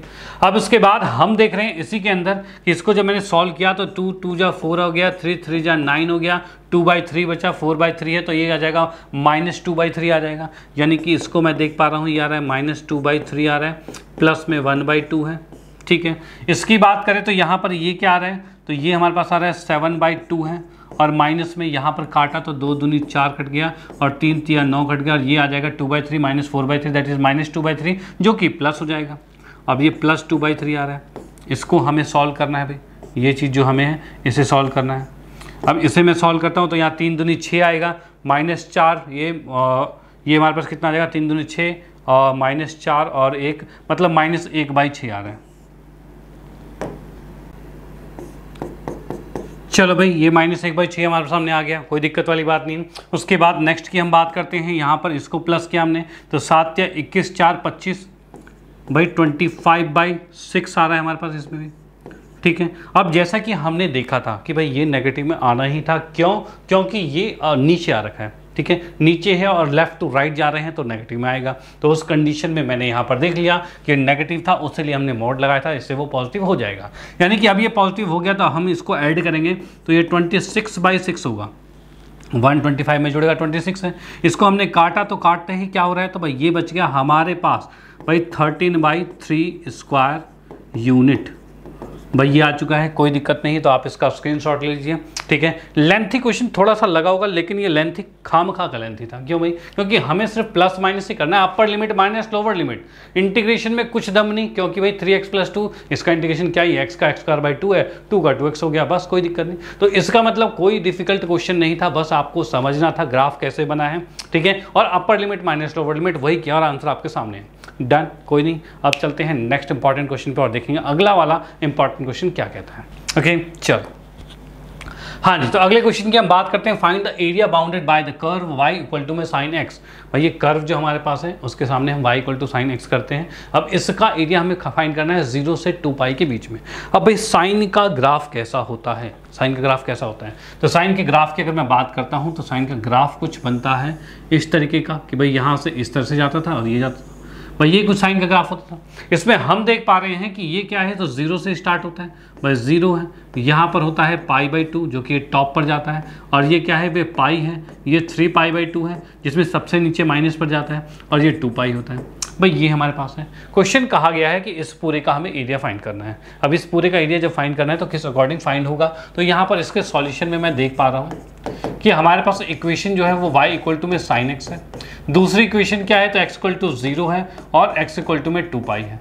यानी कि हम देख पा रहे हैं 0 से 2π तक में एरिया, तो तक में एरिया क्या आ रहा है, तो इसके एरिया की मैं जो बात करता हूँ तो यहाँ पर एरिया जो आ रहा है वो ये पूरा एरिया आ रहा है, ये पूरे एरिया को फाइंड करना है, ठीक है, पूरा एरिया फाइंड करना है। अब पूरे एरिया के फाइंड करने के लिए हम देखेंगे क्या कुछ सिमेट्री है इसमें, तो भाई हाँ, जो ऊपर का हिस्सा है वही नीचे का हिस्सा है, सेम टू सेम है भाई, सेम टू सेम है। चलो ठीक है, एक सिमेट्री तो दिख गई, लेकिन क्या और कुछ सिमेट्री है, तो मैं यहाँ पर एक अगर परपेंडिकुलर लाइन यहाँ पर खींच देता हूँ, भाई यहाँ पर एक परपेंडिकुलर लाइन खींच देता हूँ, ठीक है, तो उस कंडीशन में देखते हैं ये भी दो हिस्सों में बट रहा है, नहीं जो एरिया ये होगा वही एरिया यहाँ होगा, सेम यहाँ पर क्या जाए तो जो एरिया ये है वही ए होगा, यानी चारों सेम हो जाएंगे। यानी इससे पता चलता है कि अगर मैं एक का ही एरिया निकाल दूँ, उसको 4 से मल्टीप्लाई कर दूँ, पूरा एरिया आएगा, बिल्कुल आएगा पूरा एरिया। तो भाई वही चीज़ हम यहाँ करने वाले हैं।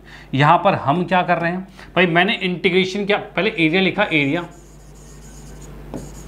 बाउंडेड, ये क्या हो जाएगा आपके पास, तो इसकी मैं बात करूं तो इसमें मैंने लिमिट लगाया 0 से π/2, 0 से π/2 मतलब यहाँ से यहाँ तक का एरिया निकालूंगा मैं, ठीक है। और इसके अंदर आएगा क्या, x पर निकाल रहे हैं तो y dx आएगा, ठीक है भाई, x पर निकाल रहे हैं ना तो y dx आएगा, ठीक है। अब उसके बाद इसको हमें 4 से मल्टीप्लाई करना होगा, तो 4 से मल्टीप्लाई के अकॉर्डिंग चलेगा, डन, कोई दिक्कत नहीं, ठीक है भाई, ये आ गया। अब उसके बाद हम यहाँ पर देख रहे हैं 4 मल्टीप्लाई में y क्या था भाई, तो y sin x है, तो मैंने यहाँ पर इंटीग्रेशन में लिखा है 0 से π/2 और sin x लिखा है। और इसको अगर मैं इंटीग्रेट करता हूँ तो भाई मुझे पता है साइन का इंटीग्रेशन क्या होता है, तो साइन का इंटीग्रेशन होता है -cos x होता है, ठीक है, यही होता है, 0 से π/2 आ रखा है, डन। क्या इस माइनस को बाहर ले आ सकते हैं, तो भाई बिल्कुल इस माइनस को मैं बाहर लिख देता हूँ, ज़्यादा आसान हो जाएगा, माइनस बाहर जा सकता है। अब जब π/2 मैंने यहाँ पर लिखा तो 4 है भाई, cos π/2 माइनस में cos 0, भाई यही चीज़ होगा भाई, upper limit minus lower limit यही होगा। अब मैं इसको देख पा रहा हूँ तो -4 तो है, इसके बाद cos 90 0 होता है और cos 0 1 होता है, ये आ गया, -4 को 1 से मल्टीप्लाई करेंगे तो 4 आएगा, इतने स्क्वायर यूनिट आंसर आ चुका है। इतने स्क्वायर यूनिट आंसर आ चुका है, कोई दिक्कत वाली बात नहीं, आप इसका स्क्रीनशॉट ले सकते हो कि ऐसे प्यार से ये क्वेश्चन साइन वाला निकल गया। डन। अब चलते हैं नेक्स्ट पे और देखते हैं अगला क्वेश्चन वो क्या कहता है, उसको भी बेहतरीन तरीके से हम सॉल्व करने वाले हैं। तो भाई ये क्वेश्चन जैसा कि आप मॉडुलस वाला क्वेश्चन देख रहे हो, तो मॉडुलस वाला क्वेश्चन किस तरीके से बनेगा, कैसे क्या होगा, तो जैसा कि मैं इस क्वेश्चन में देख पा रहा हूँ कि स्केच करना है, पहले ग्राफ बनाना है y इक्वल टू में मॉडुलस में x+3, जैसा कि मैंने बताया था कि भाई क्या बताया था कि सिंपल सी बात y इक्वल टू अगर मॉड x था तो उस कंडीशन में ग्राफ कुछ ऐसा बनता था, ठीक है। लेकिन जब प्लस होता था तो कहाँ जाता था वो, तो उस कंडीशन के लिए हम क्या करेंगे, तो उस कंडीशन के लिए हम यहाँ पर इसके सॉल्यूशन में जैसा कि लिखा है y इक्वल टू में मॉड x+3 है, ये चीज़ है। यहाँ पर हम देखेंगे इसका पॉइंट जो है, तो इसका पॉइंट क्या है, तो x+3 इक्वल टू 0 लिखेंगे, तो x इक्वल टू -3। भाई इस पॉइंट पर ये फ्लक्चुएट होगा, यानी ये खिसक कर साइड में आएगा। यानी कि मैं क्या करने वाला हूँ इसमें, इसको तो पहले इरेज किया क्योंकि हमारे पास इक्वेशन ये है, वैसा हम यहाँ ग्राफ बनाकर दिखाते हैं। तो यहाँ पर जैसे ही मैंने ग्राफ बनाया, इसके अंदर जो मैं देख पा रहा हूँ, तो यहाँ पर जैसे कि भाई ये समझ लो 1 2 3 4 है, इस साइड भी होगा 1 2 3 4, ऊपर भी 1 2 3 4, नीचे भी 1 2 अरे 1 2 3, इस तरह से चल रहा है, कोई दिक्कत नहीं। भाई क्वेश्चन में आया हमारे पास क्या, x -3 पर जा रहा है, -3 मतलब इधर से घटकर हम यहाँ पर लाते हैं, ये पॉइंट आपके पास आ गया, ठीक है। और इसी पॉइंट पर हम ग्राफ बनाएंगे, यानी कि ये इधर से ही यहीं से ट्रैवल करेगा, तो यहाँ से जब ट्रैवल करेगा तो ये इस तरह से ट्रैवल कर रहा है, इधर जाएगा और ये इधर से इधर जाएगा। भाई ऐसे ग्राफ आपके सामने बन रहा है, ठीक है, कोई दिक्कत वाली बात नहीं है। भाई ऐसे ही ये बनता जा रहा है, ओके। तो भाई यहाँ पर हम देख पा रहे हैं ये जो इक्वेशन, ये जो ग्राफ बना है, यही आपका है किसका, तो ये जो ग्राफ बन रहा है यही है y इक्वल टू मॉड में x+3 का ग्राफ है, जो कि हमने यहाँ पर बना दिया है, ठीक है। पहली बात कहा था स्केच द ग्राफ, जो स्केच कर दिया हमने। अब उसके बाद कहा है इवेल्युएट दिस, यानी इसको इंटीग्रेट करना है। अब इंटीग्रेट करने की बात की जाए तो यहाँ पर मैं क्वेश्चन में जैसा कि देख पा रहा हूँ कि भाई इसके अंदर कहा गया है कि हमें करना है फाइंड -6 से 0 और x+3 का इंटीग्रेशन, ये हमें करना है, ठीक है। तो यहाँ पर कहाँ से कहाँ तक जा रखा है, तो -6 से 3 तक जा रखा है, यानी इसी लाइन को अगर थोड़ा और बढ़ाया जाए आगे तक, तो ये क्या है 4 है 5 है 6 है, यहाँ तक आ गया। थोड़ा सा बड़ा ग्राफ कर दिया हमने, कोई बात नहीं, ठीक है। और इसके अंदर भाई 4 5 6, ये -6 है और ये 0 है, तो 0 से मतलब -6 से 0 तक इसके बीच में हमें ग्राफ बनाना है। यानी कि यहाँ से अगर लाइन खींचा जाए तो लाइन कुछ ऐसी खींचेगी और एक यहाँ पर ये लाइन है, तो ये एरिया फाइंड करना है और ये एरिया फाइंड करना है, ये दोनों एरिया हमें फाइंड करना है, ठीक है। इसके लिए क्या करेंगे, तो हम देखेंगे जो -6 है, भाई -6 से यहाँ तक का पहले एरिया निकालेंगे, फिर यहाँ से यहाँ तक का एरिया निकालेंगे, इन दो एरिया को हमें फाइंड करना है, ठीक है। तो ये दो एरिया कैसे फाइंड होगा, तो मैं यहाँ पर देख पा रहा हूँ इस मॉडुलस में, जैसा कि हमने डेफिनेट इंटीग्रेशन में प्रॉपर्टीज़ में भी पढ़ा था, मॉड वाली प्रॉपर्टी जो P2 थी उसमें ही पढ़ा था कि हमें इसका पॉइंट ये निकालना होता है और उसके बाद हम इसे सॉल्व करेंगे। तो जैसे कि मैं इसको थोड़ा सा और नीचे लिखता हूँ जिससे एक बार में सीधे निकले, इसके इक्वल टू में यहाँ पर लिख रहा हूँ, तो यहाँ पर इंटीग्रेशन जो जाएगा क्या, -6 से कहाँ तक जाएगा, तो जैसे कि पॉइंट मिला है हमें -3, तो -3 तक जाएगा, जो कि मैंने x+3 कर दिया, ठीक है। और साथ में नेक्स्ट वाला क्या होगा, तो भाई इसी -3 से अब एंड पॉइंट जो कि 0 तक जा रखा है, तो यहाँ तक जाएगा। अब मैं इसमें देखूंगा क्वेश्चन में क्या कि भाई हमने देखा कि इसके बीच की कोई भी वैल्यू पे ये नेगेटिव शो कर रहा है। भाई -6 और -3 के बीच में -4 मान लिया मैंने, उसको यहाँ रखोगे माइनस वैल्यू देगा, तो ये माइनस वैल्यू दे रहा है, तो इसके आगे माइनस पहले से ही लिख दो, क्योंकि तब ये पॉजिटिव हो जाएगा। क्योंकि क्वेश्चन में कहा है मॉड निकालना है, भाई मोड है, मॉड में तो पॉजिटिव होता है, इसके लिए हमें माइनस आगे लगाना पड़ेगा। अब इसको इंटीग्रेट करोगे, बड़े प्यार से सॉल्व हो जाएगा, ठीक है। अब इसको इंटीग्रेट की बात हम करते हैं, तो यहाँ पर भाई मैं क्या करता हूँ, इसको लेके आता हूँ थोड़ा सा नीचे, यहाँ की बात करते हैं। तो इसके अंदर मैंने माइनस साइन यही रखा और इसका इंटीग्रेशन क्या है, तो x²/2 प्लस में 3x है, भाई ये आ गया, जो कि -6 से -3 जा रहा है। प्लस में नेक्स्ट वाले की बात करें तो ये भी आपका x²/2 है, प्लस में 3x है, ये भी आपका -3 से 0 जा रहा है, इसमें भी कोई दिक्कत नहीं। अब इसमें upper limit minus lower limit करेंगे, यानी माइनस कंडीशन यही है, -3 रखते ही ये 9/2 आएगा और यहाँ पर ये -9 आ जाएगा, ठीक है। माइनस में 6 पुट करेंगे तो क्या आ जाएगा, तो 36/2 आएगा और ये 6 यहाँ पर जाएगा, तो माइनस में 18 आ रहा है, ठीक है, ये हमारे सामने आ गया। प्लस में 0 पुट करते ही क्या 0 आ रहा है, माइनस में -3 पुट करते ही कितना आ जाएगा, तो ये आ जाएगा भाई 9/2 और माइनस में 9 आ जाएगा। ये चीज़ आ गई है, कोई दिक्कत नहीं है। चलो भाई बहुत बढ़िया। अब उसके बाद नेक्स्ट हम जब कैलकुलेट करते हैं तो इसमें क्या आ रहा है, तो 9/2 में से 9 जाएगा तो 9/2 ही बचेगा। यानी कि अब मैं जो एरिया फाइंड कर पा रहा हूँ, यानी कि ये जो मान लो कि आई है, ये आई जो फाइंड कर पा रहा हूँ, तो इसके अकॉर्डिंग मैं देख पा रहा हूँ तो ये यहाँ पर माइनस साइन आ रखा है। और भाई क्या है इसके अंदर, ये है माइनस में 9/2 और यहाँ पर देखो क्या है, 2 से 36 कटेगा तो 18 आएगा, 18 में से 18 क्या, 0 बचा। अब ये सिर्फ बचा है क्या, -9/2 और उसके बाहर माइनस है यानी कि प्लस हो जाएगा। यानी पहले तो मैंने -9/2 ही लिख दिया, कोई दिक्कत नहीं है। इसके बाद यहाँ की बात करें तो यहाँ पर ये 9/2 में से 9/2 जाएगा तो -9/2 और बाहर माइनस है तो +9/2 आ जाएगा। ठीक है, अब इसको जैसा कि देख पा रहा हूँ तो ये भी 9/2 प्लस में 9/2 आ रहा है, इसको ऐड किया तो 9 स्क्वायर यूनिट ये आंसर आ चुका है। भाई ये आंसर आ चुका है, आप इसका स्क्रीनशॉट ले सकते हो। ठीक है, इसको थोड़ा सा नीचे भी कर देता हूं, यहां से इसका भी स्क्रीनशॉट ले लो कि भाई यहां पर मेन काम क्या था, तो ग्राफ बनाना। उसके बाद दूसरा मेन काम क्या था, इसको अलग अलग स्प्लिट करना। ठीक है, उसके बाद इंटीग्रेशन तो बिल्कुल सिंपल है, कोई दिक्कत नहीं, x² 3x, upper limit minus lower limit और क्वेश्चन सॉल्व। ओके, तो स्क्रीनशॉट इसका भी ले लो। चलते हैं नेक्स्ट पर, नेक्स्ट मोस्ट इंपॉर्टेंट क्वेश्चन पर देखते हैं वो क्या कहता है। ओके चलो भाई, ये क्वेश्चन जैसा कि हम देख पा रहे हैं कि भाई एक बढ़िया सा क्वेश्चन दिख रहा है। और ये क्वेश्चन आया कहाँ से, तो ये क्वेश्चन आया है कि जैसा कि CBSE ने सैम्पल पेपर लॉन्च किया है, उसमें आपका जो इस चैप्टर से जो क्वेश्चन आया हुआ है वो ये क्वेश्चन आ रखा है। ठीक है, यानी कि देखो CBSE बोर्ड जो सैम्पल पेपर लॉन्च करता है वो क्यों लॉन्च करता है, वो इसलिए लॉन्च करता है कि आपको बताना चाहता है कि हमारे पेपर की डिफ़िकल्टी लेवल ऐसी रहेगी। ठीक है, इस तरह के क्वेश्चंस बनेंगे, इतने टाइप के, इतने मार्क्स के ये क्वेश्चंस आएंगे। ये पूरा सिस्टम वो आपको फॉर्मेट बना के देता है जो कि CBSE सैम्पल पर दे रहा है। ठीक है, यानी कि ये क्वेश्चन बहुत इंपॉर्टेंट होने वाला है आपके सेशनल जो एग्जाम होंगे अभी, चाहे फर्स्ट टर्म सेकंड टर्म जो भी एग्जाम हो रहे हैं। ठीक है, उन सभी के अंदर ये वाला क्वेश्चन जो अगर जो CBSE वाले पेपर हैं उसके क्वेश्चन तो बहुत ही इंपॉर्टेंट है, वो आने के चांसेस सबसे ज़्यादा हैं, तो इसको भी जरूर करना है। जैसे कि आपने देखा है कि इस चैप्टर में से मोस्टली क्वेश्चन को डिलीट कर दिया गया है, हटा दिया गया है, लेकिन ये क्वेश्चन भी हटा हुआ सा ही है, लेकिन ये दिया है तो यानी आपको नहीं करना हटाना, मोस्टली क्वेश्चन आपको कर रहे हैं, प्रैक्टिस करनी है, एक्स्ट्रा से ज़्यादा क्वेश्चन प्रैक्टिस करना है। तो ये क्वेश्चन हम देखते हैं कि ये क्वेश्चन किस अकॉर्डिंग होगा, क्या क्या चीज़ दी हुई है, पहले वो चीज़ देखते हैं। तो इसकी हम बात करते हैं। यहाँ पर हम देख पा रहे हैं इसके अंदर हमारे पास पहली इक्वेशन क्या है, तो 0 लेस देन y है। तो भाई मैंने यहाँ पर इसके अकॉर्डिंग टू क्वेश्चन यहाँ पर देख लिया, इसके अकॉर्डिंग टू क्वेश्चन हमारे पास है 0 is less than equal to y है। पहली बात तो ये होगी। दूसरा क्या है, तो y is less than equal to x² + 1 है। ठीक है, तीसरे की बात करें तो क्या है, तो 0 इज लेस देन y, ये तो पहले से हमने लिखा हुआ है, तो दोबारा लिखा हुआ है तो कोई बात नहीं, हम दोबारा नहीं लिखेंगे। अब नेक्स्ट क्या है, तो y less than equal to x + 1 है। उसके बाद क्या है, तो 0 is less than equal to x है और x is less than equal to 2 है। भाई ये चीज़ हो गई, डन। तो फिर यहाँ पर हम देख रहे हैं भाई, क्वेश्चन को पढ़ेंगे दोबारा से, make the rough sketch of the region, यानी कि जो हमें ये दे रखा है, ये जो हमें इतनी इक्वेशन दी है, इसके अकॉर्डिंग स्केच क्या बनेगा, ग्राफ क्या बनेगा, पहले तो वो देखेंगे।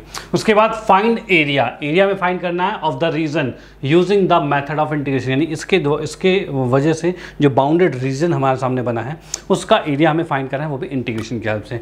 चलो भाई ठीक है, तो यहाँ पर हम देखते हैं भाई किस अकॉर्डिंग ये होने वाला है। तो पहले तो मैं क्या करता हूँ, यहाँ पर भाई ग्राफ बनाया हमने,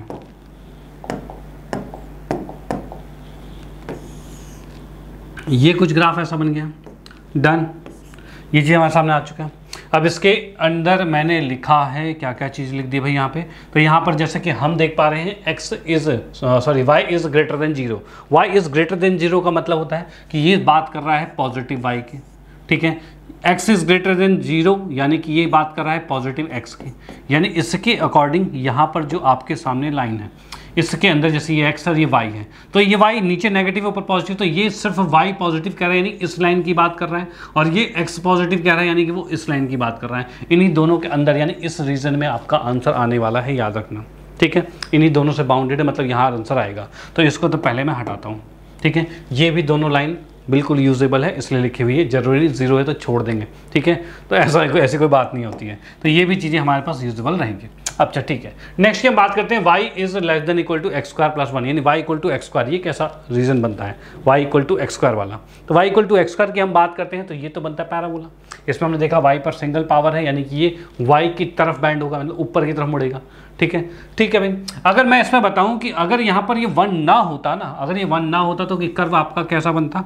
तो इस कर्व की बात करते हैं तो ये कुछ ऐसा कर्व बन जाता, ये ऐसा बन जाता। कब? जब ये 1 ना होता, y equal to x square तो ऐसा बन जाता, ऐसा नहीं है। ठीक है, और ये तो सिर्फ तब बनता y equal to x square होता, क्योंकि जब तब हम अगर सिर्फ y equal to x square है तो उस कंडीशन में क्या होगा, तो इसको 0 रखोगे तो ये भी 0 हो जाएगा, तो ओरिजिन से जा रहा है। बट ऐसा अभी नहीं है, यहाँ पर ऐसा नहीं है, यहाँ पर ऐसा नहीं है। यहाँ पर की मैं बात करता हूँ तो यहाँ पर भाई क्या हो रहा है, एक मिनट,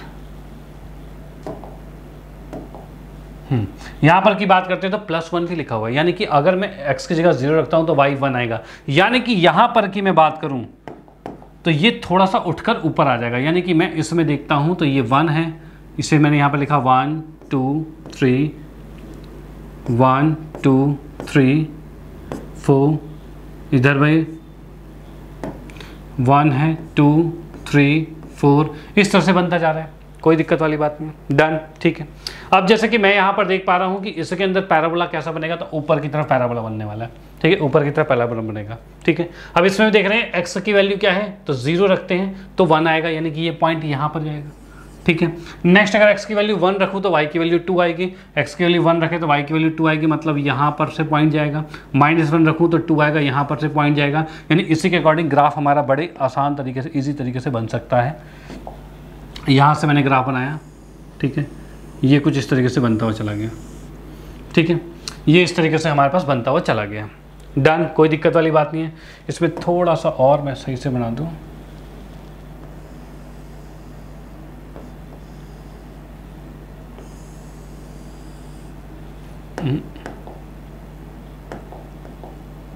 बड़ा गंदा बन रहा है, कोई बात नहीं, थोड़ा सा इस तरीके से बना देता हूँ मैं।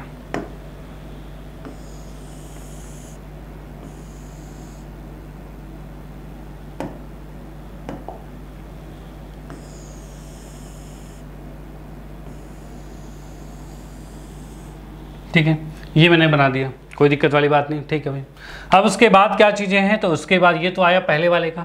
दूसरे वाले की मैं बात करता हूँ तो y equal to x plus 1 है, कुछ ऐसा बन रहा है। ठीक है भाई, ये पैराबोला, पहला पैराबोला ऊपर की तरफ बना दिया हमने। सेकंड की हम बात करते हैं तो y equal to x plus 1 है, यानी कि अगर मैं x की जगह 0 रखता हूँ तो y कहाँ आएगा, तो x की जगह 0 रखे तो y 1 आएगा, भाई यहाँ पर पॉइंट आएगा। दूसरा क्या, अगर x की जगह 1 रखता हूँ तो y कितना आएगा, तो 2 आएगा, x की जगह 1 रखा तो y 2 आ रहा है, भाई यहाँ पर पॉइंट आ रहा है, भाई ये 1 पर 2 आ रहा है, कोई दिक्कत नहीं है। ठीक है भाई, तो इसके अकॉर्डिंग हम यहाँ पर लाइन खींचना शुरू कर देंगे। ठीक है, इसके अकॉर्डिंग लाइन खींचना शुरू कर देंगे। तो यहाँ पर जब मैंने लाइन खींची है, ठीक है, यहाँ पर लाइन की हम बात करते हैं तो ये लाइन जब मैं खींचता हूँ यहाँ पर, ठीक है,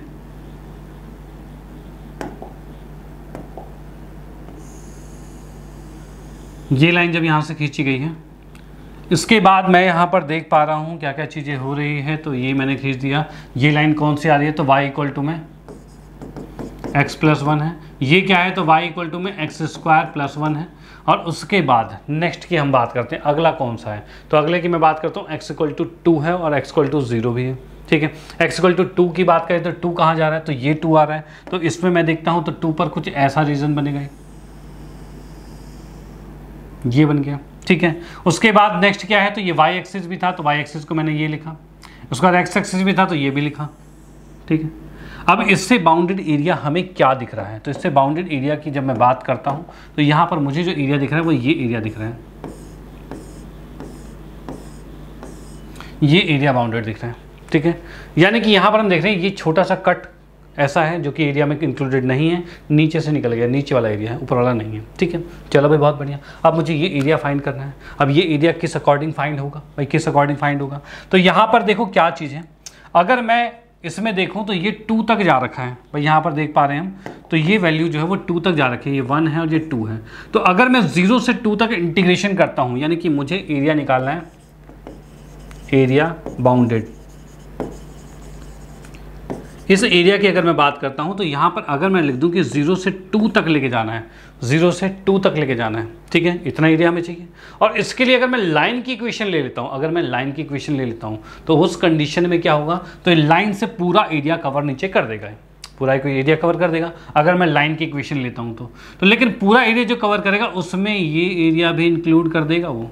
और क्या ये एरिया हमें चाहिए? नहीं चाहिए, तो ये तो गलत कर देगा आंसर को। तो इस कंडीशन से हम ऐसा तो नहीं कर सकते कि यहाँ से हम 0 से 2 हम लाइन ले लें। तो लाइन ना ले तो क्या लें, तो कर्व ले लें क्या भाई? दूसरी इक्वेशन ये है, ठीक है। अगर मैं कर्व ले लेता हूँ तो उस कंडीशन में क्या होगा, 0 से 2 में कर्व अगर ले ले तो ये कर्व से नीचे पूरा एरिया कैलकुलेट करेगा, मतलब ये तो है, साथ में ये एरिया भी कैलकुलेट कर डालेगा वो।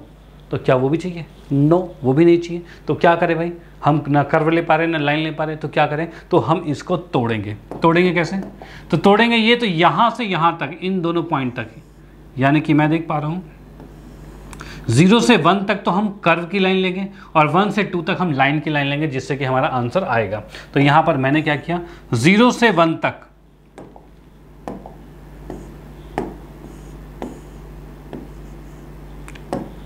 जीरो से 1 तक जो लिया गया है वो कौन सा लिया गया है, तो वो हमने ले लिया है कर्व की इक्वेशन। तो इसमें हम क्या लेंगे, कर्व क्या है, तो पैराबोला, पैराबोला की इक्वेशन लेंगे, ठीक है। और वो भी x के रिस्पेक्ट में तो dx आ जाएगा। और वहीं 1 से जब मैं 2 तक लेके गया हूँ तो ये किसकी है, लाइन की इक्वेशन है, ठीक है। और उसके साथ हम dx ले रहे हैं, डन, कोई दिक्कत नहीं। यानी कि यहाँ पर मैं लिखूँगा क्या, यहाँ पर लिखूँगा 0 से 1 और पैराबोला के अंदर हम यहाँ पर जनरली x पर लेते हैं तो ये आता है y dx आता है। तो y की वैल्यू पैराबोला के अकॉर्डिंग देखें तो x स्क्वायर प्लस 1 है, यानी कि मैंने लिखा x स्क्वायर प्लस 1 और dx कर दिया, ठीक है। प्लस में यहाँ की बात करें तो ये 1 से 2 जा रहा है, और लाइन की बात करें, लाइन x प्लस 1 है तो यहाँ पर लिखा मैंने x प्लस में 1 और ये dx कर दिया है। ये आ गया हमारे पास, कोई दिक्कत वाली बात नहीं। चलो भाई ठीक है, ये आ गया x स्क्वायर प्लस 1 और x प्लस 1, ये दो चीज़ें आ चुकी हैं, डन। अब इसको जब हम इंटीग्रेट करते हैं तो हमें क्या मिलेगा, तो भाई इसका इंटीग्रेशन बड़ा आसान है, कोई दिक्कत वाली बात नहीं। तो भाई इसके इंटीग्रेशन की अगर मैं बात करता हूँ तो यहाँ पर मैं देख पा रहा हूँ x स्क्वायर प्लस 1 और x प्लस 1 है। तो यहाँ पर एरिया की मैं बात कर रहा हूँ, इंटीग्रेशन जा रहा था हमारा का 0 से 1 x स्क्वायर प्लस 1 प्लस में 1 से 2 और x प्लस 1। इसको जब इंटीग्रेट किया हमने तो ये आ रहा है x³ 3 प्लस में x है 0 से 1, प्लस में इसका आ रहा है x² 2 प्लस में x 1 से 2, ये जा रहा है, डन, कोई दिक्कत नहीं, ठीक है। इसमें जब वैल्यू पुट की है हमने तो यहाँ पर क्या दिख रहा है हमें, 1 पुट करते हैं 1/3 प्लस 1, 0 पुट करते हैं 0 आएगा, भाई ये हमारे सामने आ गया। 2 की बात करें तो यहाँ पर क्या आ रहा है, तो 2² 2 प्लस 2, माइनस में 1 पुट करेंगे तो 1/2 प्लस में 1, ये आ रहा है। 2 से ये 2 कैंसिल, यहाँ पर मैं देख पा रहा हूँ कितना आ रहा है, तो 3 एकम 3 4, 4/3 आ रहा है। प्लस में यहाँ की बात करें तो 2 + 2 4 है, और ये कितना है, -4 -3/2 है। यानी यहाँ पर मैं देख पा रहा हूँ कितना, 4 दूनी 8 मतलब 5/2 आ जाएगा। तो यानी 5/2 यानी हम लिखते हैं 4/3 माइनस में 5/2 आ रहा है। और इसको जब हमने एलसीएम लिया तो क्या आ रहा है, तो एलसीएम लेने के हम इसको देखते हैं तो ये हमारे पास आ रहा है कितना, 6 आ रहा है, ठीक है। अब 4 दूनी 8 में से 15 गया, 8 में से 15 गया, तो ये कितना आ गया भाई, ये तो हमारा नेगेटिव में क्यों आ रहा है भाई, नेगेटिव में नहीं आना चाहिए, हाँ प्लस होगा भाई। यहाँ पर क्या हो रहा है, ये हम देख पा रहे हैं तो ये प्लस का 5/3 आ रहा है ना, प्लस होगा। तो यहाँ पर मैंने चेक किया, अब 4 दूनी 8 और 5 या 15, 8 और 15 कितना होता है भाई, 8 और 15, 8 और 15 हम देख पा रहे हैं 23 आ रहा है, 23/6, ये हमारे सामने आंसर आ गया, ठीक है। इतने स्क्वायर यूनिट हमारे सामने आंसर आ चुका है। आप इसका स्क्रीनशॉट ले सकते हो और साथ ही साथ आप इसका भी स्क्रीनशॉट ले सकते हो, डन। इसी के साथ ये क्वेश्चन यहाँ पर फिनिश होता है, जिसके अंदर हमने देखा कि भाई ये जो आपके पास सैम्पल पेपर में क्वेश्चन आया था वो किस तरीके का था और कैसे हमें उसको सॉल्व करना था। ओके, ऐसे ही आपको स्टेप बाय स्टेप पूरा सॉल्यूशन करना है, तभी आपको पूरे मार्क्स मिल पाएंगे। ओके तो भाई इसी के साथ आज के सेशन को यहाँ पर हम फिनिश करते हैं, जिसमें हमने आपके एप्लीकेशन ऑफ ट्रिग्नोमेट्री जो मोस्ट इंपॉर्टेंट चैप्टर था आपका, जिससे भाई बड़े क्वेश्चंस भी पूछे जाते हैं और छोटे क्वेश्चंस भी पूछे जा सकते हैं, तो ये सारे क्वेश्चंस अब आपके क्लियर हो गए होंगे। और इन सबको और क्लियर करने के लिए आपको खुद से भी प्रैक्टिस करनी होगी। आपको क्या करना है, खुद कॉपी पेन लेके बैठना है और सारे क्वेश्चन सॉल्व करने हैं। सिर्फ देखने से काम नहीं चलेगा, देखने के बाद आपको पढ़ना खुद से भी पड़ेगा। ठीक है, तो खुद से आप प्रैक्टिस कीजिए, चीज़ें आपको समझ में आ गई होगी। अब प्रैक्टिस करोगे तो बहुत ईजिली प्रैक्टिस कर पाओगे, डाउट्स आपके क्लियर हो गए होंगे। ठीक है, फिर भी कोई डाउट होता है तो आप कमेंट बॉक्स में कमेंट कर सकते हो, उस पर आपका डाउट सेक्शन भी ले लिया जाएगा। ठीक है, तो भाई इस सेशन आपको कैसा लगा जरूर कमेंट करके बताइएगा। ठीक है, अच्छा लगा तो लाइक भी कर दीजिए और उसके बाद अपने फ्रेंड सर्कल में जरूर शेयर कर दीजिए, जिससे भाई उनको भी इसका फ़ायदा मिल पाए। भाई आपको फ़ायदा मिल रहा है, उनको भी फ़ायदा मिले तो बहुत अच्छी बात होगी। ओके, तो इसी के साथ करते हैं आज के सेशन को फिनिश और मिलते हैं नेक्स्ट क्लास में नई वीडियो के साथ। Okay bye, thank you.